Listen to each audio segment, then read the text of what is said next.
Well, ngayon, with the latest hefty fuel price increase, naulit na naman yung mga proposals to suspend or lift yung excise tax and VAT on petroleum. What do you think of that? Amy, the suspension on excise tax will just favor car owners, especially those who have a lot of cars and those who consume fuel a lot, and that's in the AB segment of our society. I would rather improve on the distribution of Pantawid Pasada. I've been talking about this for many interviews, and the direct subsidies to our public utility drivers, to our farmers, to our food distributors is a much more efficient way of cushioning the impact of increase in oil. The only problem, and I've seen this in the past, is the manner of distributing the Pantawid Pasada and direct subsidies. It's very slow. We have to improve on it. We have to use technology like GCash. We have to use digital technology to distribute all of these subsidies before we even talk about suspending excise tax, because excise tax, suspending it will also decrease government revenue. There are estimates that smuggling alone, curbing smuggling, can generate about 200 plus billion.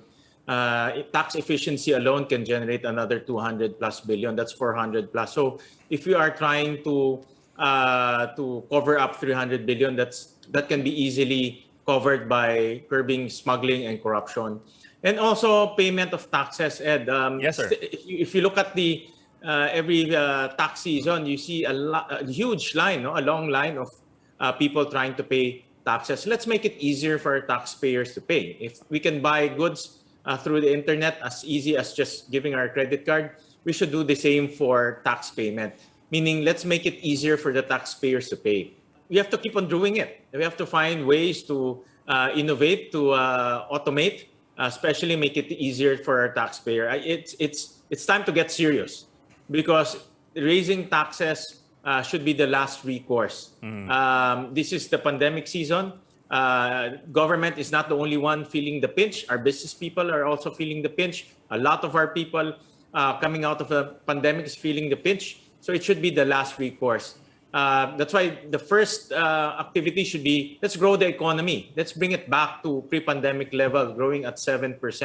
And there are still things that we can do. Open face-to-face classes, improve tourism activities. Things like this can improve the growth of our economy.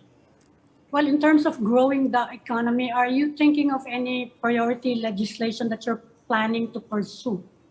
Aside from the opening up of face-to-face classes, which I've been advocating for a long time, I can see some low-hanging fruits that we can tap into. For example, I mentioned tourism, because tourism is one of the crown jewels of our country, and we should encourage more people to travel, make it easier for them.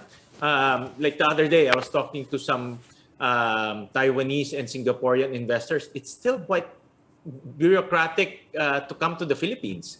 You have to register using the DOH website. You have to fill up a lot of forms. It took an average, a visitor, it will take about 30 minutes to an hour to fill up the forms. So let's make it easier for tourists to come here, especially those who are fully vaccinated.